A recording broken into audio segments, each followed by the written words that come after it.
What's up, guys, and welcome back to Monique. If you guys are new here, then what's up? My name's Erica. Heya, how you doing? For today's video, I am incredibly excited to introduce my guest, as today I'm speaking to Professor Paul Cartledge of Cambridge University.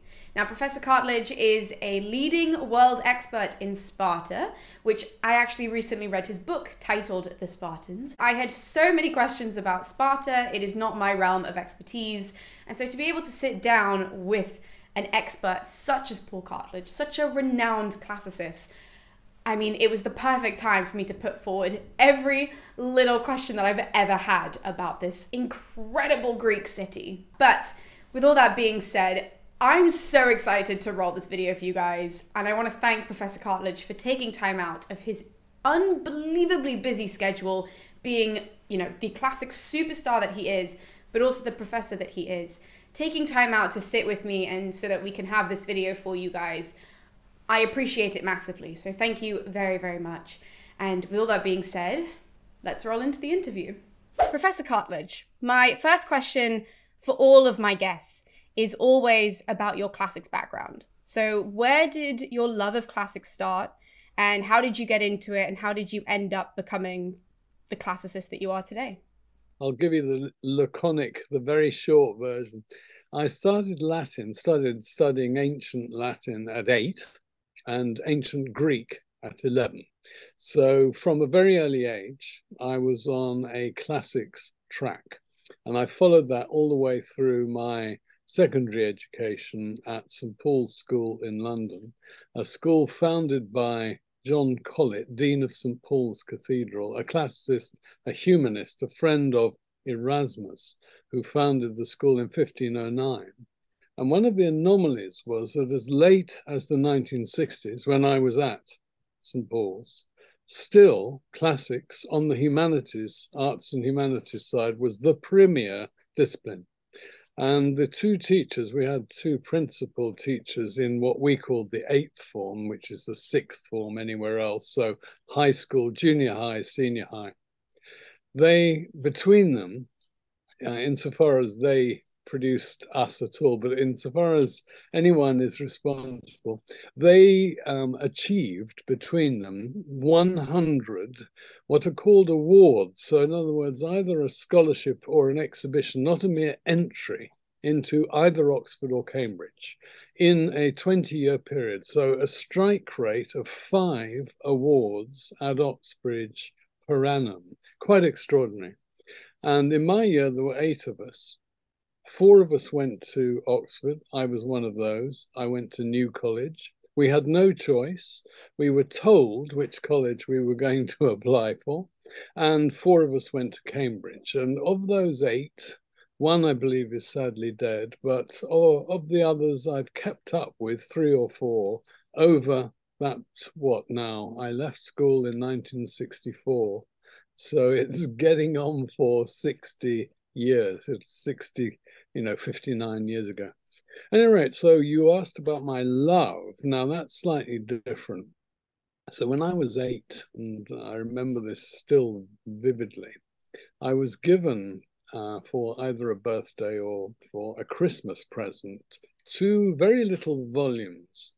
And they were called Told to the Children versions of the Iliad and the Odyssey. And they were illustrated, and they I think I still have them on my shelves somewhere.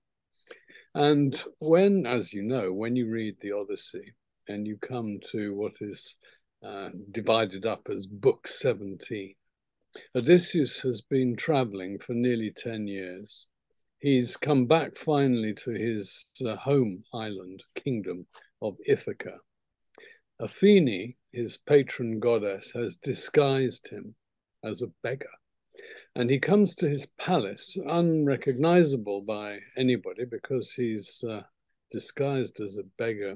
And he sees lying in a load of mess, I'll use that euphemism, outside the back door of the palace, a very, very ancient dog, flea-ridden, tick-ridden, and barely able to raise his head. But dogs, though they have lost their sight, still retain a keen sense of smell. And the dog, who happened to be Odysseus's favorite hunting dog from 20 years ago when he left for Troy, Argos. Argos recognizes Odysseus, but the effort is too great. And Homer says something like, his great heart within him burst and he rolled over dead. And I was 8 and that just absolutely made me weep for it. But on the other hand, it fixed in my memory a love of the very original Greek texts that are the foundation, not just of Greek, but of all Western literature. So the two epics, the Iliad, which is the one that tells the story, not quite of the fall of Troy, but the anger of Achilles, and Odysseus's travels and travails, getting back from finally having defeated Troy and sacked the city, occupied it, thanks to a stratagem he had devised, the wooden horse. Odysseus gets back, and alone he starts out with his comrades and from the island of Ithaca, but they do various stupid things, and he is the sole survivor. So there we are. That's my original experience. So before we get on to the discussion of all of the intricacies of Sparta, I had a question about the foundation, the building of Sparta, shall we say, because one of the most commonly known things about Sparta is that it didn't have any walls. It does get walls in the 2nd century BC, but that's pretty late comparatively to every other polis. Now, you wrote on page 54 of your book, I just put the page number in case anybody who's watching wants to go and see, but you write down the reasons as to why this is. And one of the reasons is that supposedly the Spartans saw walls as effeminate. And I was wondering if you could explain the mindset behind that. Well, that gets us into the nature of the evidence for ancient Sparta. How do we know what any Spartan thought about anything? Did they write anything? Well, later on, let's say after what most of us think of this as the great period of Spartan history, 6th, 5th, 4th centuries BC, between circa 600 and 300, let's say. Actually, very few Spartans wrote anything that you or I would call history. So yes, there are Spartan texts, short usually. There are 1 or 2 decrees, 1 or 2 treaties, one very boastful victory dedication by a man and his son, saying what wonderful competitors they were in running and so on. But nothing that you or I would call history in the way that what Herodotus wrote or Thucydides wrote or Polybius wrote is history. So in order to get at the Spartans, we have mainly to rely on non-Spartan evidence. And there's one particular type, it's unique actually to Sparta, of evidence by non-Spartans, but it's supposedly representing what Spartans actually did say. So famous one, and I'll come back to your walls very quickly, but while I've got Thermopylae in my mind, there is a saying that Leonidas is said to have uttered when Xerxes the Persian said, "Lay down your arms." He's said to have replied very rudely 2 words, "Molon labe," come and get them, in the familiar 2nd person singular, as if Emperor Xerxes was his mate, as opposed to, almost king of the world as he was then. Anyway, that is not preserved in any Spartan source. There are a number of these, what are called apophthegms, that is, pithy sayings, which are typically laconic. Now, why do we use the word laconic? Because that's one of the adjectives for the ancient Spartans. So they were, besides being called Spartans, they were also called Lacedaemonians, and they were also called lacones in Greek. And so the adjective of lacones, is lakonikos, from which we get laconic. So molon labi is a classically laconic utterance. walls. This is preserved only in these collections of apophthegms, where a Spartan goes to, let's say, Corinth, which happens to be a very good example, and utters in astonishment, is this a city of women? Because you've got all these city walls. Meaning, implying, you're so pathetic, you men, that you can't defend yourself just by the strength of your own bodies, which is what the Spartans do. So there are a number of texts which imply, this is not unique to Sparta, but that the men of Sparta are the city.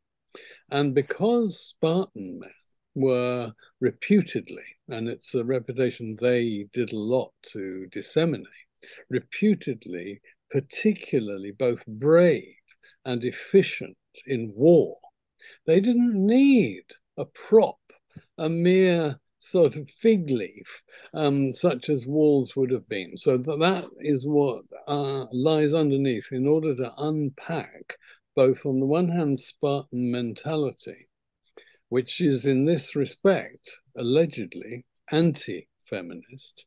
I mean, it's masculinist, and we can come back because it's a very interesting aspect of Sparta, the role, the status, the position of women in Sparta. And on the other hand, of course, it's not just a matter of evidence, but it is a matter of fact.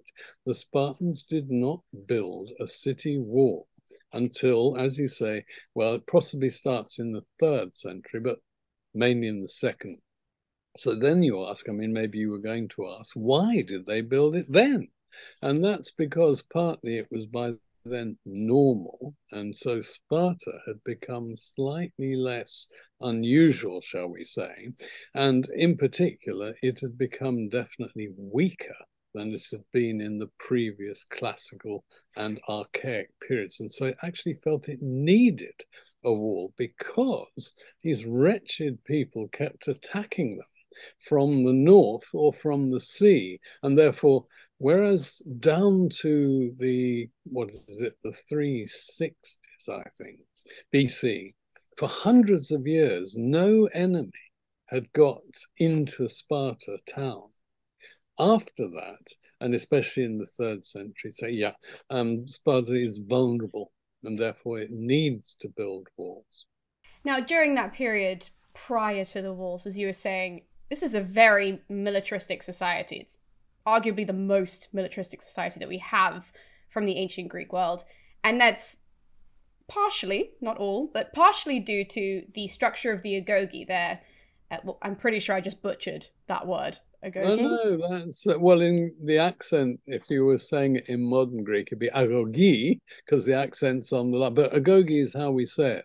Now, that word doesn't actually exist, I mean, it's not attested, until Polybius. Polybius is writing in the 2nd century BC, that same period we were talking about the walls being constructed.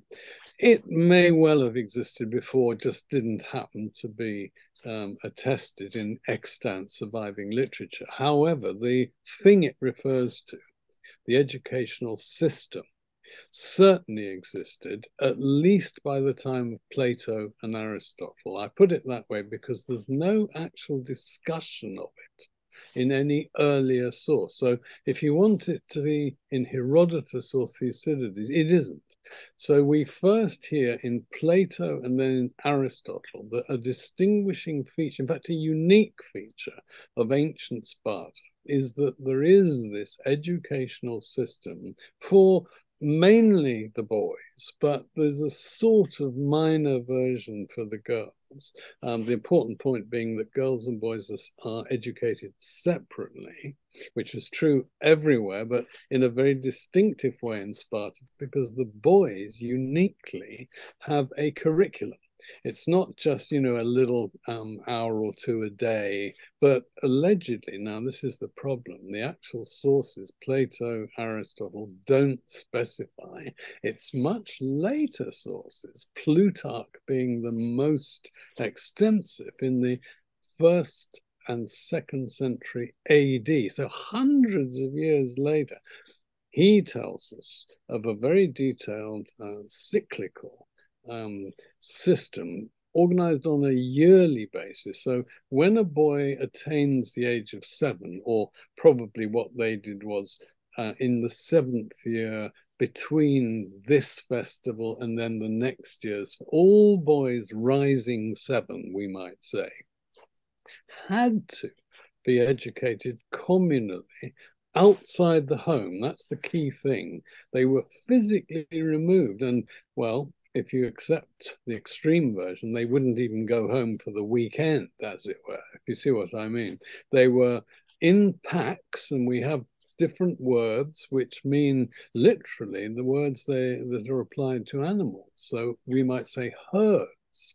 And that is somewhat the sort of notion one gets, that the Spartan boys and the leader of them, the person who actually is, as it were, the headmaster, his technical title was boy herd, as if he were the herdsman of a flock of sheep or a herd of cattle.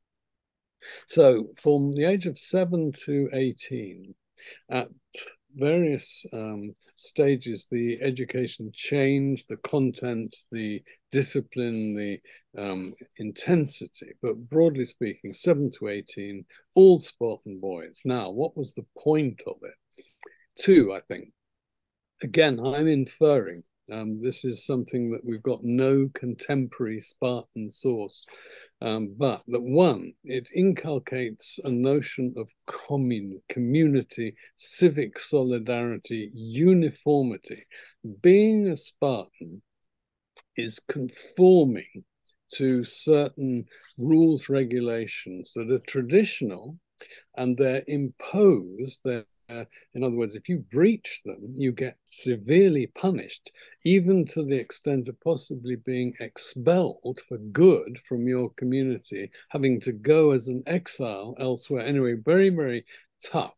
And then secondly, well, now this is where you use the word militaristic. Some of my colleagues now want to play that down. And they want to play it down because they think that non-Spartans, remember, most of our sources are non-Spartan, are going to probably get Sparta wrong. And one way they might get Sparta wrong, this is the argument, is that they exaggerate the extent to which an ordinary Spartan's daily life was dominated by military concerns. Now, what else would they have done if they hadn't been training for war and so on? Well, you have to look at all other Greek communities. No TV, there's no daily entertainment. Athens had more religious festivals than any other Greek city. Athens had 2 major play festivals, so this is entertainment as well as religious worship. Spartans had lots and lots of festivals, and lots of religion, but there was nothing much to occupy a day in any ancient Greek's life, really, unless you're a farmer. And this is where the Spartans were very different. And that's why I tend to think I agree with the view that they're militaristic, because and I'll explain why they weren't farmers, as most ancient Greeks were, shortly. If you're not spending your day going out to your field, making sure the crop's coming along, whether it's wheat, barley, vines, or olives, what else are you doing? And the Spartans were freed from the necessity to farm because they compelled unfree Greeks to do the farming for them. So on the one hand, that frees the time for them to be military. On the other hand, since these are the Greeks, and they're called helots, which means captives, since they weren't keen always on doing what the Spartans wanted them to do, and sometimes rebel, there was a need for the Spartans constantly to be on the alert. And therefore, the military training served a 2-fold purpose. Once, on one hand, defense, of course, and then attack on other cities, foreign or not. And on the other hand, it served to keep down the helots in a state of, well, one might say terror even. Well, speaking of helots, there's a story I wanted to ask you about from your book. which, again, if people have the book, you can turn to page 87 and it's on there. And I'll just read a little bit of it. It's not actually about the Helots, but it involves a Helot, and it's, oh, I'm probably going to butcher this name as well, King Cleomenes? Cleomenes, yeah. Cleomenes, okay. So this He is king... Cleomenes in terms of accent, that's correct. So this king, though, he reportedly, as you write, went mad. He started poking his staff of office into the faces of passers-by. Such an embarrassment and liability did he become that he was put in the stocks under the guard of an apparently reliable Helot. But he had lost none of his powers of persuasion and convinced the Helot to give him his knife, guys, wait, this is the shocking part, with which he committed suicide by slicing himself into pieces from the feet up. So this is told to us in Herodotus. Can you explain what happened and how that ended up conspiring of somebody chopping themselves to pieces from the feet up? That to me was such a shock. It's complicated. It's a very, very good story to choose. And actually, I think one way of doing history in a good way is exemplarity. So you choose an episode and then you unpack its various dimensions. So first of all, you use the word king. What? In the 5th century, we're in about 490 BC. Sparta had a king in the 490. Most Greek cities had got rid of kings, moved beyond. They were republics by the end of the 7th century, by 600 BC. So actually the Spartans, it's another of these unique features, had not only one, but 2 kings. Cleomenes came from the house called the Aegiads, and the Spartans believed that the 2 royal houses ultimately had a common physical ancestor, but one of them was judged to be superior, more august, more honored than the other, and Cleomenes belonged to that branch. But he had a very, very checkered, shall we say, career. And one of the reasons we know so much about him is not just the time he lived, and 490 is the Battle of Marathon, for example, but because of the role he is said to have played. In other words, he was very activist. And even though Sparta had 2 kings, and so you might think, oh, well, they equally did everything. No, it typically was the case that one of them was much more active or authoritative or influential than the other. And that was the case of Cleomenes. So why did Sparta have 2 kings? Oh, we actually don't know the answer to that. But the fact that they kept, and in a way, of course, if you have 2, it means that one acts as something of a check on the other. So it's not an outright monarchy, just, one with great powers. There's certain sort of taming of the kingship if you split it. However, compare the consuls at Rome, 2 consuls who inherited the powers of the king. Once there had been a king, then they have 2 consuls. So that's the same sort of principle.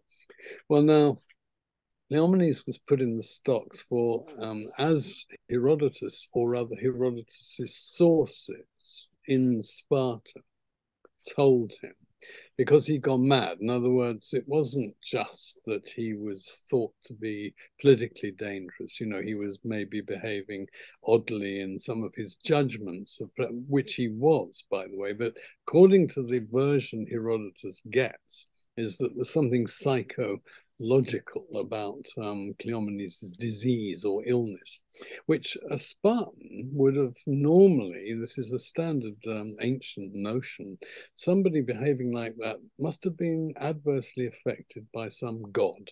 He must have done something impious and being punished for it. So the Helot, now that brings us into this very uneasy and very interesting balance. On the one hand, the Helots are the economic basis of Sparta. Without them, no Sparta. They produce the food. They are the underpinning economic of the Spartan state. On the other hand, the Spartans are worried, at least by some of them, who wish not to be unfree. They want to be independent, normal Greeks, not a kind of slaves. On the other hand, within the slave, as it were, community, you need, as in this case, a prison guard. You don't want a Spartan citizen to be occupied performing that function. It takes him away from doing other things more usefully, being a member of the army and what have you. So he's a kind of policeman, this helot. Well, what if that helot was one of the revolutionaries who wanted to free himself? Well, you've got, in other words, to produce enough tame helots who are willing to be part of the system rather than against the system. You've got, though, to arm a helot who is a prison guard, just in case a prisoner cuts up rough, wants to escape or whatever. So Cleomenes, this is the story, asks the helot, please, may I have your knife? Otherwise he wouldn't have had a knife. Iron bladed, of course, and probably quite long and just straight, very, very sharp. Now, is his behavior explicable, or is it, likely? Are there any other cases of persons who slice themselves to death from the feet upwards? It's when they cut their stomach that they die. And there are other cases. I mean, it's not utterly unique in the record of human history, so it's not in itself utterly implausible. And Cleomenes was a wacky guy. On the other hand, what about this scenario? And it's been put forward. Herodotus's source sounds quite hostile. What if the source ultimately was the man who succeeded Cleomenes? Once he'd killed himself, no longer king, who is the next Aegiad to take the throne of? Well, the answer is Leonidas, the famous Leonidas, who dies at Thermopylae in 480 BC and who generally has a really good press. But modern skeptical scholars have suggested that actually, because Cleomenes was causing such problems, and therefore bringing the Aegiad house into disrepute, Leonidas had Cleomenes murdered. That's the alternative view. But at any rate, you're quite right to pick it out as an extraordinary episode, but not entirely extraordinary in Spartan terms. Well, you mentioned that chopping up from the foot up along the leg happens in other spaces in Sparta. There's another one which I wrote down. Oh, another name. Hegesistratus, I think is how you pronounce his name. Yeah. This is a seer who also chopped off his own foot after he was imprisoned around 470, 460s BC. So my question with this is, do we have a successful example of somebody chopping off their foot and escaping? Or is it just a lot of stories of people chopping off their feet and then dying? Yeah, I mean, Cleomenes chops himself rather than slicing his feet off. He just cuts into veins and things. Hegesistratus was held in the stocks, which we don't get told Cleomenes was, and only obviously by one leg, not by two legs. And he was, as you say, a seer. And the Spartans were very, very religious, and whatever they did, they sought the will of the gods as they were able to access it through various omens. If you sacrifice cattle, you cut open and you look at its liver and so on. And there is a specialist fraternity, they're called mantis, which means prophets or seers. And they are hereditary. So a family of seers of Spartan origin, they're full Spartan citizens. They don't fight, but they interpret omens, sacrificial entrails and what have you. They accompany the army. Well, this Hegesistratus is a man who, yes, he's in Sparta, but he's in Sparta because he's an enemy of the Spartans. And he comes from Elis. Now, Elis is the city-state which controlled the Olympic Games. It's up in the northwest Peloponnese. It's not front-rank state, but it's famous for two things. One is running the Olympic Games, and the other is for producing, I don't know why, but their seers, people who were mantis from Elis were thought to be particularly hot, particularly good. And the reason I'm going on about this is that there is one pairing, two brothers from Elis, one of whom was so successful, had such a reputation, that the Spartans wanted to get his services for them. Now, Elis was an ally of Sparta, subordinate ally.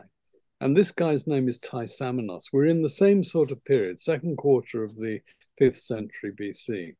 And they say, Tysamenos, we will make you a Spartan citizen if you come and exercise your art, your skill on our side, specifically for Sparta. So not just being an ally, but actually becoming a Spartan. He says, this is all in Herodotus, sure, I'll come, but on one condition, that my brother is also made a citizen.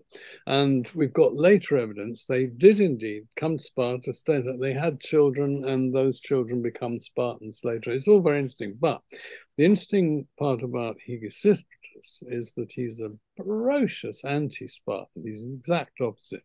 So the Spartans capture him. He doesn't come of his own volition, and put him in the stocks. And by one leg only he's bound, and he gets a knife from his captor, from his guard, and he cuts off his foot. So you're right, there's a coincidence of bodily mutilation, but in very different causes, very different circumstances. Yeah. Ew, that's so gross.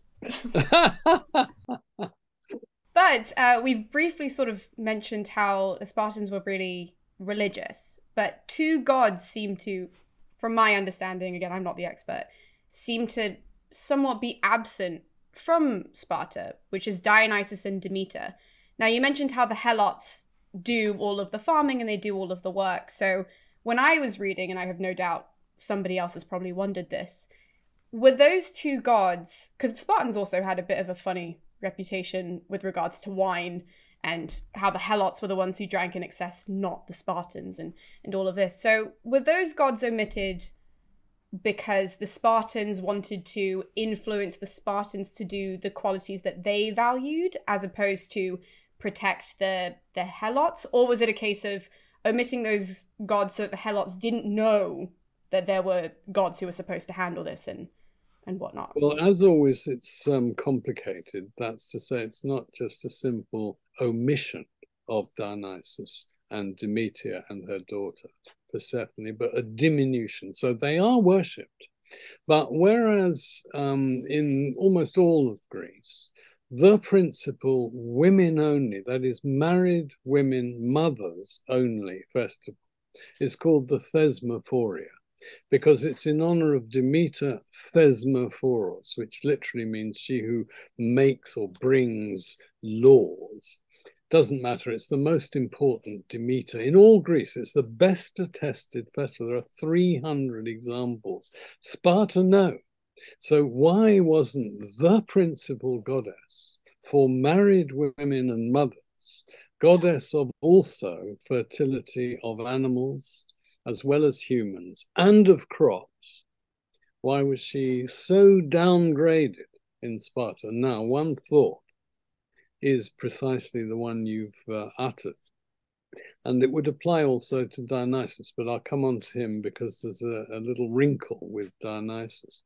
So if the Helots are principally responsible for the crops element of fertility, in other words, you pray to Demeter to give you good crops, but the Spartans aren't doing it in the same way, or you pray to Demeter elsewhere to give you good offspring.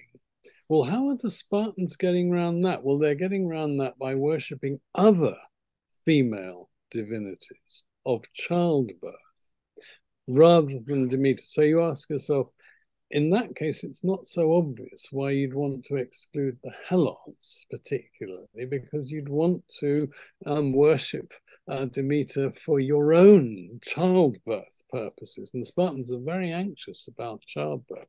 So it seems that because Demeter is the goddess of the fertility of crops, and because the Helots produce those crops, that then is why Demeter's diminished, even though she could have had other major functions as regards childbearing for the Spartan wives. What about Dionysus? Well, god of wine, god of transformation, god of ecstasy, now lack of control. And okay, the sources are late, and you're quite right. The tendency is that we Spartans, this is the tendency of the evidence suggests, that the Spartans were very anxious not to tolerate or provide occasions for drunkenness, which was an absolutely standard thing in, I'll just take Athens, when the new wine is broached, Anthesteria festival, great drunkenness, Beaujolais Nouveau est arrivé. When the big festivals of the theatre happen, they're in honor of Dionysus. And that's a kind of entertainment in which gods are impersonated by men. And in comedy, gods are mocked by men. Well, the Spartans seem to be unusually sort of anxious about not offending gods, not ridiculing them, and not being so drunk that they can't act in a normal, regular sort of military way. So for all those reasons, Dionysus is a problematic god for Spartans. But there's one aspect which connects with the Helots, which I think you had in mind. At certain, every evening, you probably know, the Spartans had a meal. They were obliged to attend it. It was the evening meal. It's the communal dining meal. It sort of brought everybody together. Commensality, we speak of. Well, it's said, and it's a very late source, and it's Plutarch, and therefore, how much credence should we give it? But whereas the Spartans, yes, they drank a lot of wine, but they ate food with it, and it was watered down. They gave Helots unmixed wine, which got them drunk, and that was the point of it. And then young boys would come to watch the evening meal. They wouldn't take part in it. They're in the agoge, but they're allowed to come and watch their fathers, their uncles, and so on. And allegedly, there would be paraded in front of them drunken Helots, incapable, legless. That's what comes. This is the moral lesson of drinking unmixed wine in an immoderate amount. So that's the explanation there, or at least that's a version of an explanation. Now, I have a million questions, but we don't have time for all of them. So a question that I definitely wanted to ask you, because I have listened to countless of your lectures that are available online and your podcast appearances. And you have so many fun facts about the ancient Greek world that you'll sprinkle in here and there. So I was wondering what your favorite anecdote from the ancient world, like when people say, give me a fun fact, what's the one that springs to mind that you always like to tell people? Right. Well, it depends on the context, but in this context, Sparta. When an army is defeated and mothers' sons are killed, the normal reaction, this is true of Greece generally, generically, is of course grief, absolute outpouring. Famously, the Athenians during the Peloponnesian War, there's a great loss of life in the early years aggravated by the plague. And so families of people killed in war or lost to the plague, they're in mourning. They're absolutely distraught. Sparta upends that, allegedly. So news comes. We've lost a battle and your son has been killed. Yes! No, this is what's reported, because the son had died in a good cause, admittedly a losing one, but a good one in battle against the enemy. He hadn't run away and he died doing his patriotic duty. And so this is now a source called Xenophon, who was an Athenian, but who lived in Sparta for some time. And he might actually have been in Sparta when one example of this happened. News is brought, defeat, disaster. We've lost lots of men. Those relatives of the dead were cheerful, smiling, walking around in public, and the relatives of those who'd survived, miserable as sin. Well, now, that captures a certain sense of abnormality, of bonkersness almost, because yes, you can see why a community has its values and it's very important to hold by them, including patriotism, and it is great to die for your country. This is dulce et decorum est pro patria mori. That's Horace quoted by Wilfred Owen. But to take it to such an extreme that normal grief and mourning are somehow filtered out or somehow suppressed, that seems very, very strange.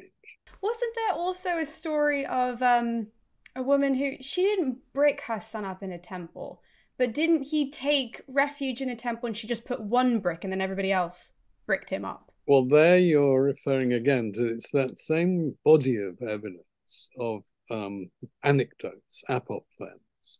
And the classic one is the Spartan mother, who, when son comes back from war, has survived a battle, even a victory one, doesn't matter whether it's a victory or a defeat. She's appalled that he's come back and hasn't died for the country.